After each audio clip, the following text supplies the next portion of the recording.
بسم الله. وأول حاجة أحب أبدأ بيها الصلاة على سيدنا محمد. وما تنسوش تدوسوا لايك وسبسكرايب واشتركوا في القناة. ويلا فعلوا رمز الجرس عشان يوصل لكم كل جديد وعائلتنا تكبر معاكم. ويلا اشتركوا بقى في القناة. رؤى، انت بترديش عليا ليه؟ رأيك ايه في الكلام ده؟ متجوز؟ متجوز ازاي يعني؟ انت سايبني لوحدي شايلة مسؤولية عيلين عندهم 6 سنين، وكمان حماتي القاعدة. كل الحمل ده عليا وصبرت وفضلت لغاية ما كبرت لك ولادك اللي في طب واللي في هندسة. بقالي 14 سنة في البيت ده، الأب والأم لوحدي، بربي وأعلم وأكل وعالج. حرام عليك، كل ده لوحدي. ودلوقتي جاي تقولي إنك متجوز بقالك 7 سنين؟ منتظر مني إيه يعني؟ منتظر مني أقولك إيه؟ أقولك مبروك يا بيه؟ ولا أقولك أهلا وسهلا بيها وبيك في البيت ده؟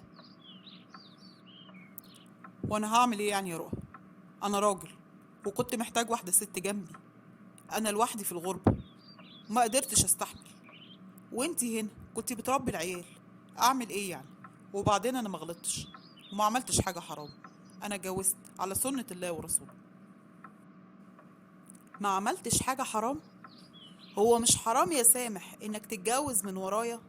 هو مش حرام عليك انك تسرق شبابي وعمري؟ هو مش حرام انك تخدعني وتخليني اربي في ولادك واخدم امك القعيدة وانت يا بيه هناك بتتجوز؟ حرام عليك. سيادتك كنت محتاج ست جنبك في الغربة؟ طب هو انا مش محتاجة راجل يكون معايا هنا واعيش حياتي معاه؟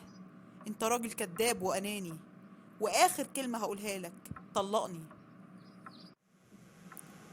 وسبت البيت، وملك ومحمود ولادي جم معايا، وسامح حاول كتير معايا عشان يرجعني في موضوع الطلاق، لكني رفضت وصممت. وفعلا سامح طلقني، وطبعا جاب الهانم مراته الجديدة قعدها في البيت اللي هو بيتي أنا وولادي. وطبعا فضلت تسحب منه فلوس وضحكت عليه وخلته يكتب الشقة باسمها. وفجأة سامح تعب وبقى محتاج خدمة ورعاية، وهي طبعا مش هتستحمله.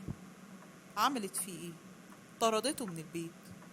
وسامح فضل في الشارع مش لاقي حد يروح له إلا أنا وولادي. وفي يوم واحنا قاعدين لقيت الباب بيخبط. بابا، ايه ده؟ انت شكلك عامل كده ليه؟ قعدني يا ابني، انا مش قادر اقف. رؤى، سامحيني، سامحيني يا رؤى. انا تعبان ومش لاقي حد يقعد معايا. ارجوكي سامحيني وارجعي لي انتي والولاد. بص يا سامح، احنا موضوعنا ده خلاص. ولادك هيفضلوا ولادك، ودي حاجة مش هتتغير، والبيت مفتوح لك لحد ما تقوم بالسلامة. لكن موضوعي أنا وحياتي خلاص، اللي فاضل في عمري مش هديه لحد تاني إلا لولادي وبس. اطمن يا بابا، احنا هنفضل طول عمرنا ولادك، وعمرنا ما هنسيبك ولا هنتخلى عنك زي ما انت اتخليت عننا. وفعلا محمود وملك خلوا بالهم على باباهم، وكانوا ونعم الأولاد. وسامح ندم على كل اللي عمله، وحس إن هو باع الغالي واشترى الرخيص. وبكده خلصت قصتنا، بس لسه حكايتنا ما انتهتش. استنوني في قصة جديدة. بحبكوا قوي.